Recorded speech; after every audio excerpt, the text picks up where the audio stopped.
राजा कुकुब रेवती का पिताजी है ना, तो ब्रह्मा जी के पास गए। तब ब्रह्मा जी के पास जाते समय बात करते करते जैसे हम लोग आपस में बात करें, इतने में ही 2 युग व्यतीत हो गए। बातों में ही क्योंकि वहाँ की गति जो है ना वो बहुत तेज है, जहाँ की गति से बहुत मतलब तेज। अच्छा। 2 युग ही यहाँ के खत्म हो गए। तो कहने लगे नीचे अभी भूलोक, जिसको बोलते भूलोक, तो पृथ्वी लोक में आप जल्दी से जाए। आपके 2 युग आपके पीछे रहने वाला कोई नहीं रहा, क्योंकि युग ही व्यतीत हो गए हैं 2। अब ये द्वापर का चौथा चरण जा रहा है, तो जल्दी से जाए, आपकी शादी भगवान बलराम जी के साथ होगी। अच्छा। तब क्या हुआ कि जैसे हमारे यहाँ बस फोन चला है तो 5 मिनट में हम कहीं भी बात कर सकते हैं, है ना। हाँ। ऐसे ही नारद जी की गति ऐसी ही है। अच्छा। नारद भगवान जो है उनकी गति ऐसी है, तो उन्होंने तुरंत आके नीचे बता दिया।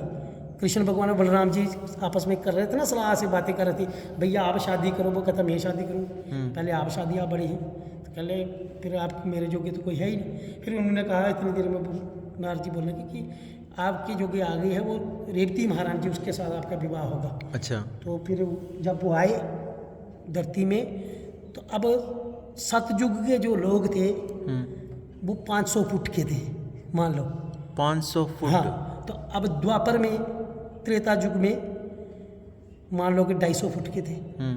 फिर द्वापर में 100 फुट मान लो।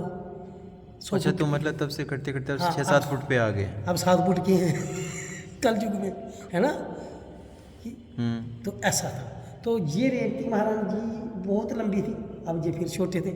फिर तब कृष्ण भगवान लीला करते थे ना, हाँ। बोलने लगे कि अरे अब भाभी के लिए तो बड़ा महल बनाना पड़ेगा ऐसे, है ना, अब कैसे लेके जाएंगे अंदर, है ना।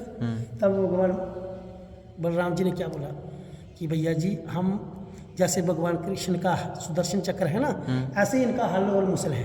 हाँ, हल इनके, और हाँ। ये तो बताइए ना। जी, तो जी। फिर क्या हुआ कि उन्होंने कहा अब मैं इनको सतयुग से द्वापर तक ले आऊँगा। अच्छा। कृष्ण भगवान ने पूछा वो कैसे, वो कहने ऐसे कि उन्होंने हल रखी उसके ऊपर और उसको छोटा करके फिर अंदर लेके गए। वही। बोलो अच्छा, बल्दी, मतलब हाँ, हल्के प्रेशर से छोटा करके छोटा कर दिया तब। अपने युग तक ले आए, मतलब छोटा कर दिया उसको। मतलब कहने का मतलब सतयुग से द्वापर तक ले आए, है ना। फिर उसके साथ विवाह करके सीधा अंदर लेके। बोलो बलदेव जी महाराज की जय। रेवती महारानी जी की जय। ये कथा है इनकी। अच्छा, तो मतलब रेवती महारानी जी इनसे 2 युग बड़ी थी। बड़ी है, हाँ।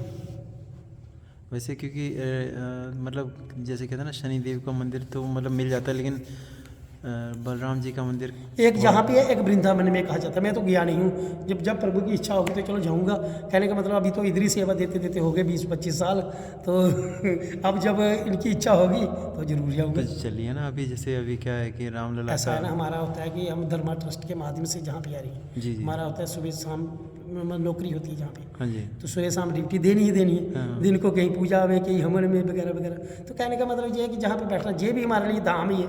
जब इनकी इच्छा होगी तब बुला लेंगे तभी तो जा पाएंगे ना भाई। अपनी मर्जी से पता भी नहीं हिल सकता, हम तो क्या है। नहीं, सही कह रहे हैं पंडित जी, सही जब कह इनकी रहे हैं। इच्छा होगी तो जाएंगे। इच्छा तो है मन में, है ना। नहीं, जाना चाहिए। कहीं नहीं।